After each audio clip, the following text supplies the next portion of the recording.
Africa is a football-crazy continent, and many other sporting codes draw enthusiastic support as well. Sport is a field that creates incredible challenges and opportunities for a photographer, and Anesh Debiky is a top performer. He doesn't only focus on the winners, so get ready for something of a double exposure.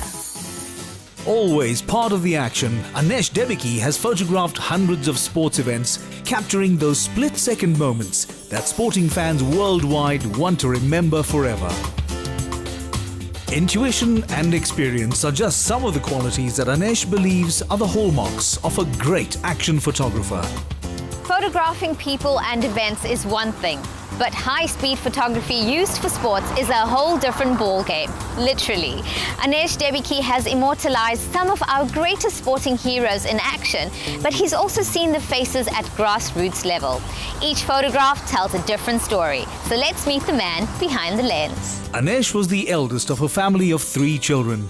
His dad worked in a shoe factory, and life brought its fair share of challenges. Throughout his childhood, Anesh learned from his father the value of hard work and education. Hello. Hi. Hi Kajal, how are you? Good, and you? Good, thanks. Are you photographing one of your favorite subjects? I won't say it's one of my favorite subjects. I'd say it's one of my favorite stadiums in the country to photograph, purely because I was in a fortunate position to be witnessing it from the ground up, basically the birth of the stadium. Do you have any photographs of them? I have loads of photographs. Oh yes, I'd love to check them out. You're more than welcome to. Every time Anesh returns to Durban's architectural icons that have transformed the city's skyline, he feels elated. Okay, so at what stage was this? This was actually a very significant point. There was a lot of fanfare around this when the last piece of that arch, the most famous arch in Durban, has been installed. You know, there was a delay on that due to a lot of wind and element factors. But when that last piece was put up there was a lot of fanfare and a lot of celebrations. At what point did you realize you had a flair for photography? It's a long time ago when I started discovering my personality. I'm a very outgoing person, but yet kind of shy. And with sports photography, with the long lenses, you tend to be away from people. You know, there's no direction, there's no posing, so there's not much interaction. So being that kind of person, I don't like static subjects. You know, it must be moving, it must be action. Did you attend any photography classes, or are you self-taught? It's all self-taught, and the joys of the internet. A lot of time behind the computer, late nights, studying, learning from the greats, reading online tutorials, learning about photography techniques, learning about understanding your subjects, using the passion for it. Every time I learned something, I went out and practiced it. And that's how I got to where I am. Photographing people and events I get, but sports photography is very specialized.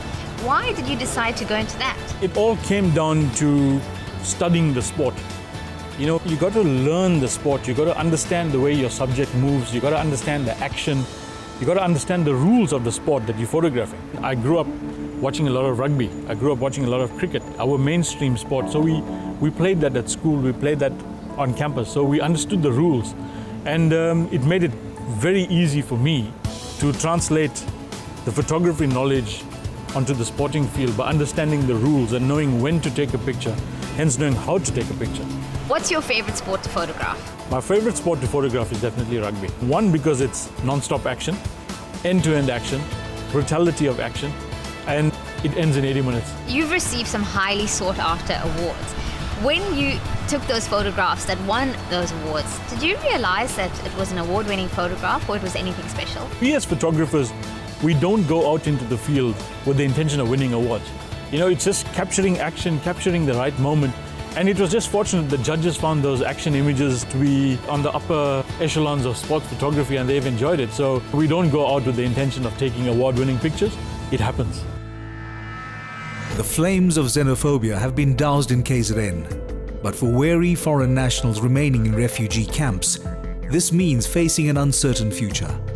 Many remain divided as to whether to stay in South Africa or leave. Those who wished to return were afraid to leave the camps, and there were those who felt that they couldn't simply return to their homelands. Anesh captured these powerful images from within one of Durban's camps, where thousands sought refuge. While looking through some of your work, I've seen the photographs you've taken of refugees at the xenophobic camps. Why did you decide to take those photographs? It challenged me to start interacting with people, meeting people, and trying to tell their story. All the photographs that I was looking at coming out from the whole xenophobic issue was sadness, violence, pain, suffering. And I decided I'm a photographer. There's a refugee camp literally on my backyard. And I'm going to go and tell the story of these people. You know, it's humanity, it's people, they are living lives. Let me go and show the humane side of refugees. They may be refugees, they may be victims, but at the end of it, they are people. How did it affect you? You know, I got to see the bad side of people as to how can they want to attack little kids, people who are trying to make a decent living. I've also learned a lot. I've learned humility. I've learned about survival. I've learned about adaptability from the refugees. No matter what kind of hardship you are faced with, you can survive. But it takes the help of other people as well. And this is where our communities rallied for the refugees. You know, it's so much that you could learn just by interacting with them. I'm not much of a photographer. I do use a bridging camera, as they call it, on my phone. But I'd like you to show me how to use one of those. Definitely. Kajal, as you may notice, these are more than bridging cameras. Choose your weapon. Well, let's go with the big boy. Okay. You've got your focusing point there, and then you've got your shutter release. There we go. Yeah, so it allows you to focus on your subject. You can either zoom in or out, and you take your shot. As they say in this modern world, instant gratification. I thought this was a big lens, but you mentioned you have a bigger lens. Definitely is. Come, let's go and have a look. Yeah, I'm tired of this. I'll leave it to you. One of the main challenges for sports photographers is that they are capturing moving subjects. And for pros like Anesh, you need top quality glass like the big boy of lenses. Kajal, you know I promised you the big boy of lenses? Yes. Well, now I move you from the mid telephoto to the super telephoto. Wow. These are the lenses that you see on the side of the fields, used by hundreds, if not thousands, of sports photographers around the world. Don't plan on changing lenses though, plan on changing cameras. That's right, if you're into sports photography, you'll miss the shot if you have to change lenses. That's why the pros have multiple cameras around their necks, so they can change in an instant.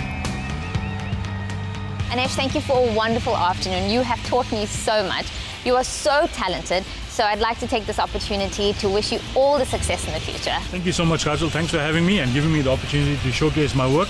Hope the youngsters out there realize that photography can be a career you can follow, and take some of my advice I've imparted to heart and just keep on snapping. And also remember, do not Photoshop everything. Go out and take pictures. Cameras are so accessible to us today that we all feel we can be photographers. But by spending the day with Anesh, I've realized it requires a lot of skill.